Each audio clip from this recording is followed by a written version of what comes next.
Hi. So today we'll do a daily question. Count square submatrices with all ones. So basically we're given a matrix of ones and zeros and we're supposed to return how many square submatrices have all ones. And mm, so in example one, there are 10 squares of side 1, 4 squares of side 2, and 1 square of side 3. And here we have 1 square of side 2 and 1, 2, 3, 4, 5, 6 squares of side 1. And we do see that array dot length is less than 300 and array of zero dot length is also less than 300. So to actually brute force our way through this, we have to go through all uh, call and row combinations, right? And uh, so that would be 300 into 300, basically 300 power 4, which is 3 power 4 is, what is 3 power 4? 3 cube is 27, so that into 3 is 81. 81 into 10 power 6, which is actually fine, I guess. It's somewhere around 10 power 8. So that should be okay, but is there a better way of doing this? Is there a better way of doing this? Hmm. So what I was thinking was, let's say we have, let's say we have 1, 1, 1, 1, right? And uh,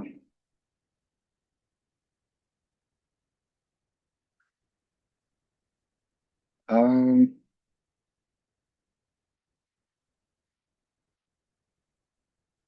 so if this is a square matrix, then this should also be a square matrix, right?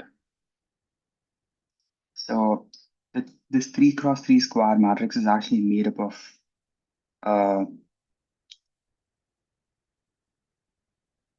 a 2 cross 2 square matrix,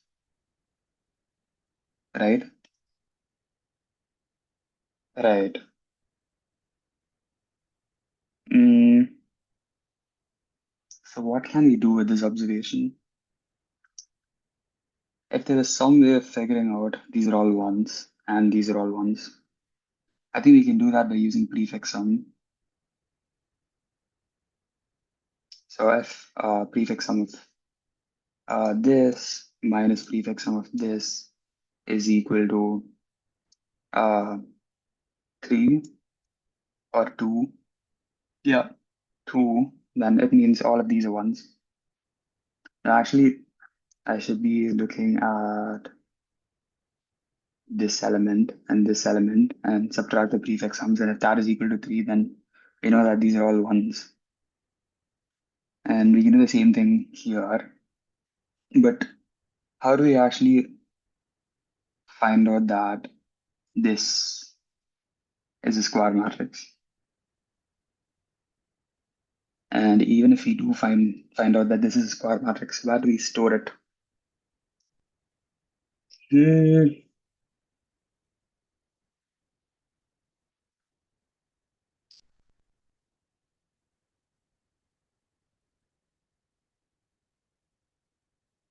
okay. Hmm,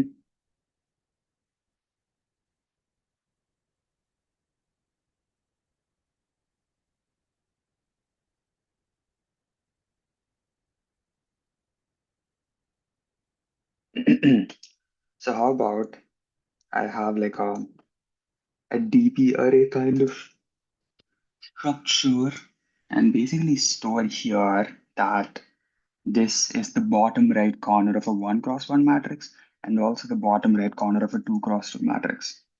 Will that help?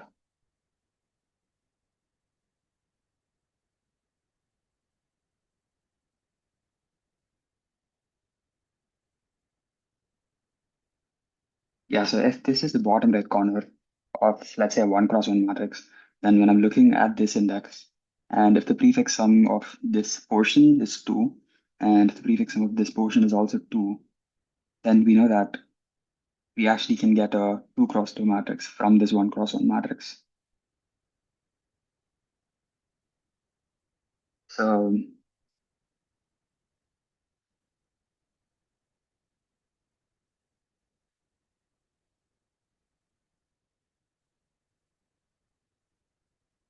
so that would actually end up reducing the time complexity to n square instead of n power 4, because for each index, we're going to look at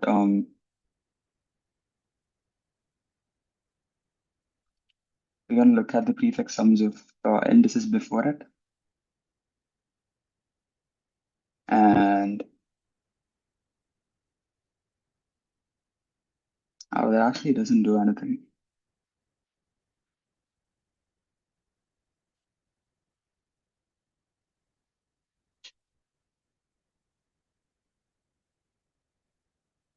No, it does actually. It does reduce the time complexity to n square, right? Because we'll be looking at both rows and columns simultaneously. So yeah, I think that should work. But then what is the time complexity going to be?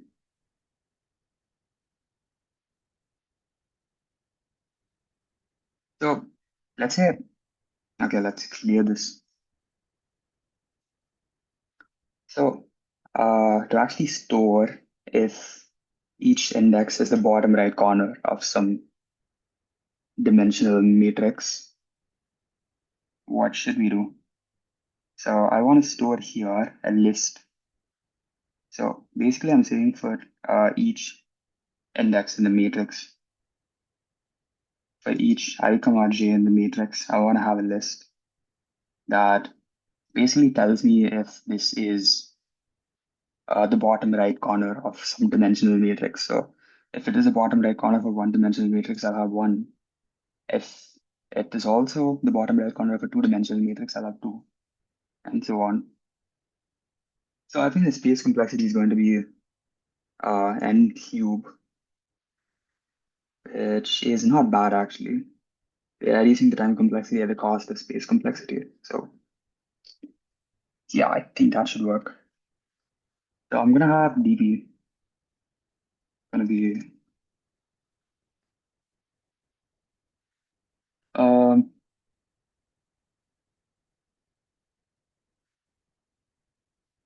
I'll get the dimensions of the matrix first.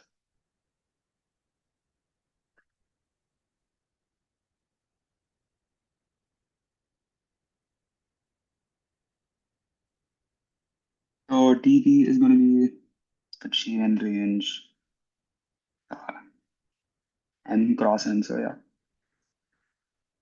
Mm,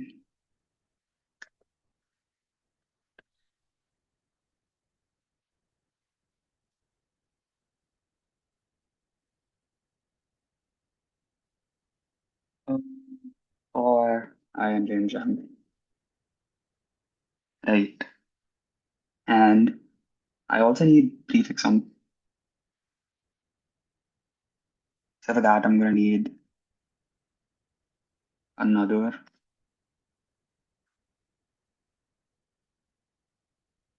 matrix of size n square or m into n.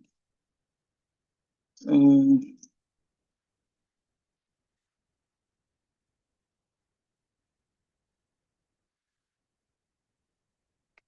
yeah. So prefix sum, and we need separate prefix sums for row and column. So this is gonna be prefix row, and I'm gonna have prefix column.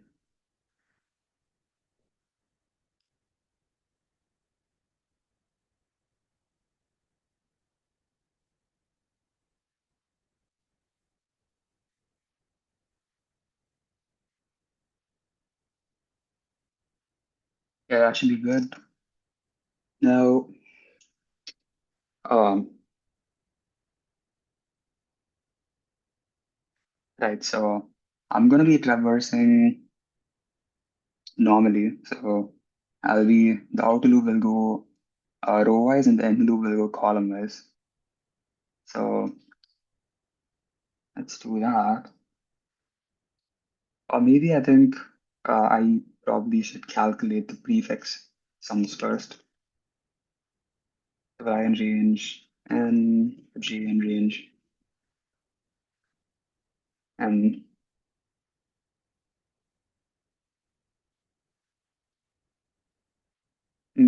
so this is going to calculate the prefix sum of the rows. The total plus equal to matrix.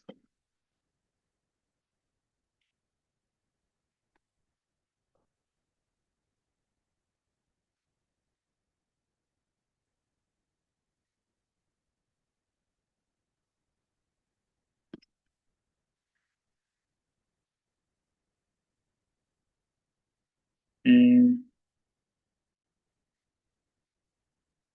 yeah, now I want to calculate the prefix sum of the columns. So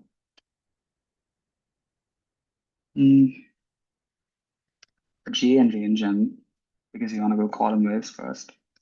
And then inside we want to go row wise.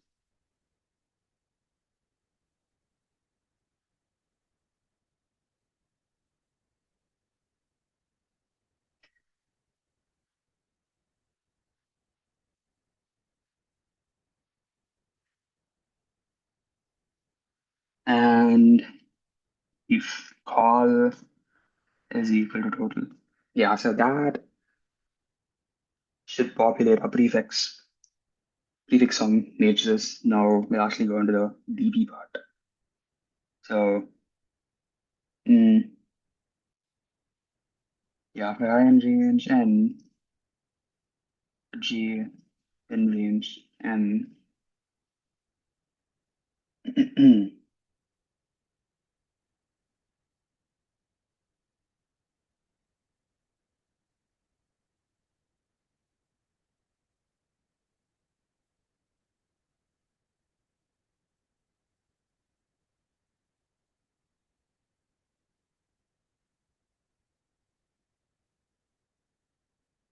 so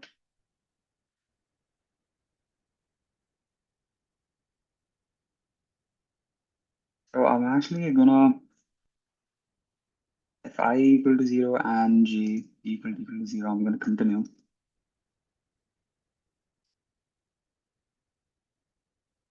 Or you know what I have to do? So I think first it makes sense to fill the DP values for the leftmost and the topmost elements. So basically, for 101, I will be calculating these portions first. So that way I can do one command and no, why am I touching that? So what I wanted to do was for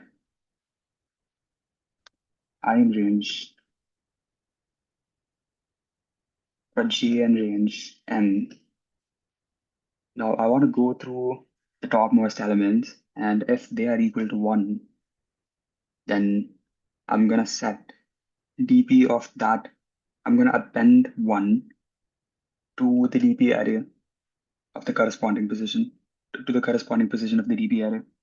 So DP of 0, J, so this is the first row, 0th row, dot append. So I want to see if the element itself is 1. The matrix of if matrix of ij equal to 1, I'm gonna do dp of ij dot append 1.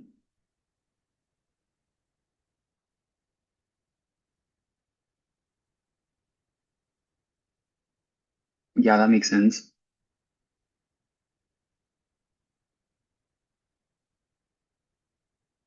That does make sense, yeah.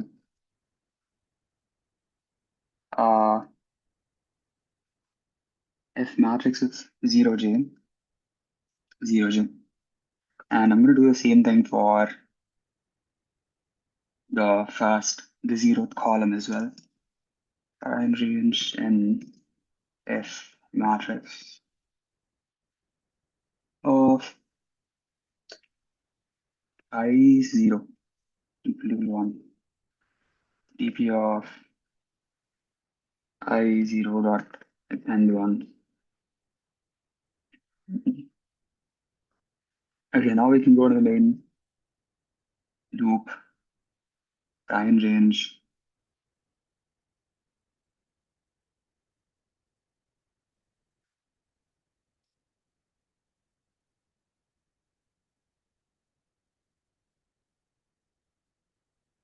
Mm, yeah, so I think what is actually happening is the time complexity is actually reducing from n power 4 to n cube and not n square because we will be going to each element in the matrix. And for each element, we will be looking at the previous n elements. So for example, if let's say we have a matrix or somewhere at this position, let's say we are in this position, I will be extending, looking for elements uh, here, simultaneously. So, so for each index, I will be doing at most n lookups. So it's going to be n cube and not n square, as I was saying. If I in range 1, comma, and g in range 1, comma, n. So now, yeah. So for x, okay, so I am going to be,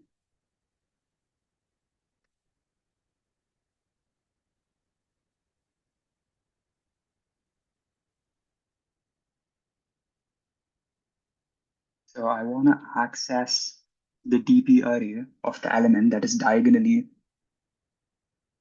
uh, up and left.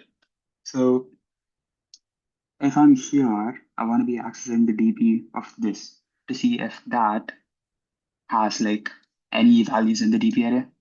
And if it is a 1, which it is in this case, the DP array will have a value of 1 because this is the bottom right corner of a 1 cross 1 matrix. So now what I'll do is I'll look at the prefix sum of this portion, and if that is equal to 2, and if this portion's prefix sum is also equal to 2, then we can actually change this 1 into a 2 cross 2 matrix, right? That's the main logic. So I'm gonna do exactly that. So for so I wanna iterate through this array basically, and for I don't know for k and dp of I minus 1, g minus 1, if um,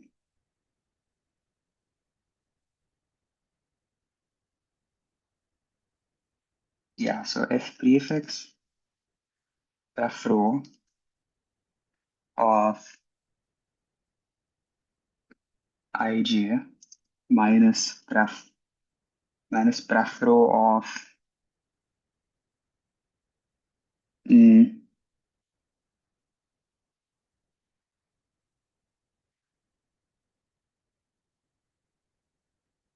minus pref row of, so this is a row, pref row of I j minus k, I think minus 1.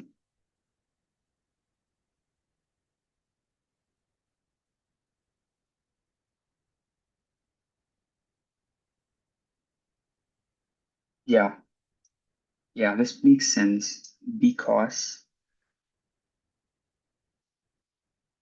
um yeah, but the thing is, this may give us an index out of bounds exception. So I need to check for that. So, okay. So I'm gonna have A, B, C, D, right? A is gonna be 0 if J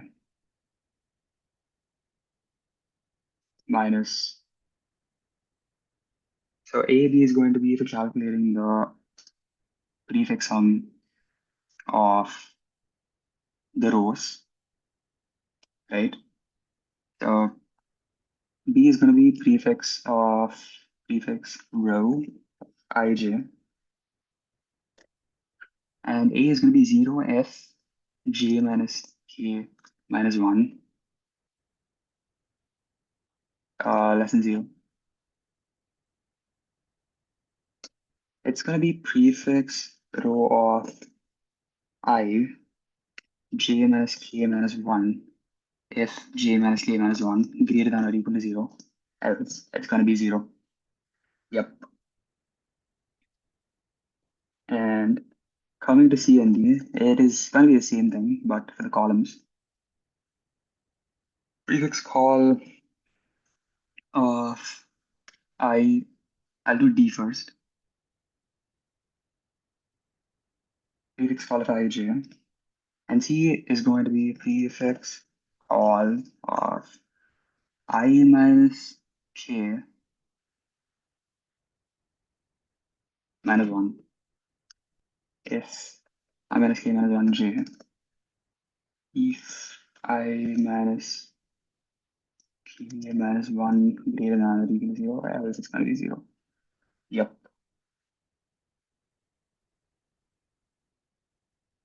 If A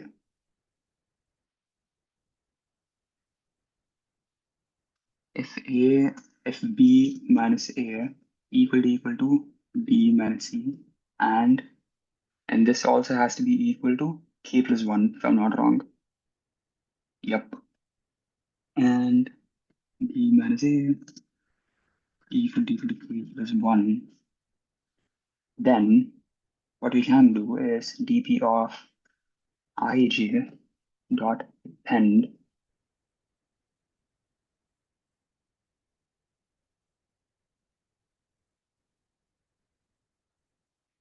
k plus 1. And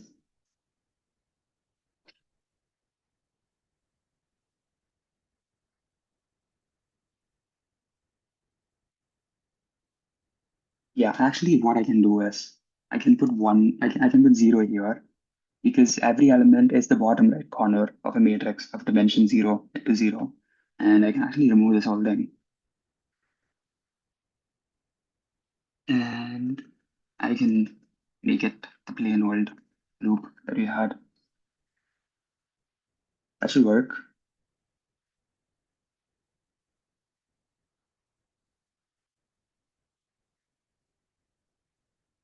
Yeah, and to actually calculate the total number of matrices, I'm gonna do another traversal.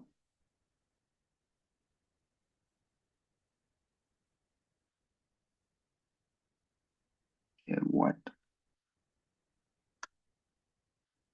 Yeah, gonna do another traversal. And I'm gonna do total plus equal to dp of ij len minus 1. Because every list is going to have the element 0, which we don't want. And because of that, I'm subtracting 1. And I'm going to return total. I think that should work. Listen is out of range.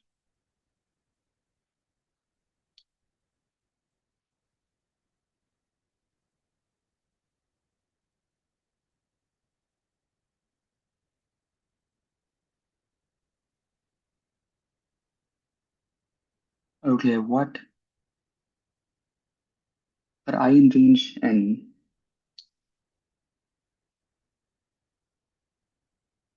what have I done here?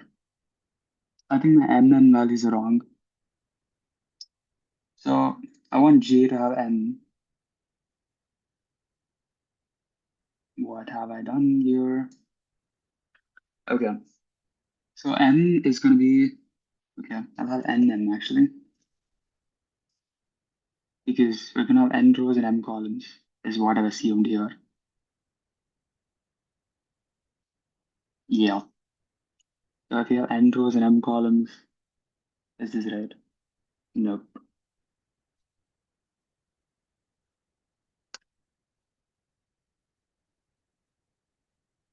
Yeah, that should work. Prefix is not defined. Ah, yes, I do mean prefix row, not prefix row.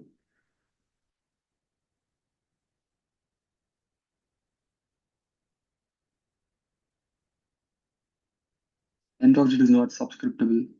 Ah,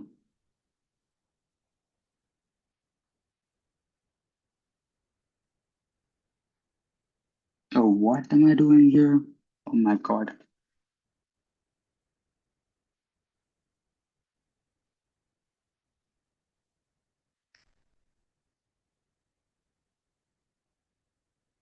Nice, very nice.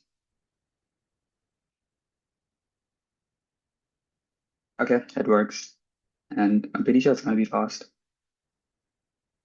Yeah, what? Okay. What did I do in 2022?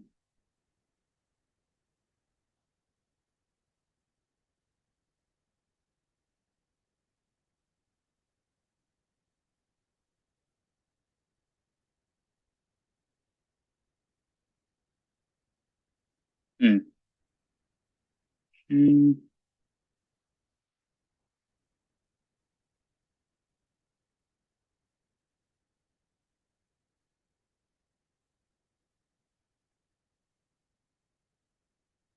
Oh, yeah, I think I did something n cube, but maybe space complexity wise this is better. Interesting. Hmm. Well, at least.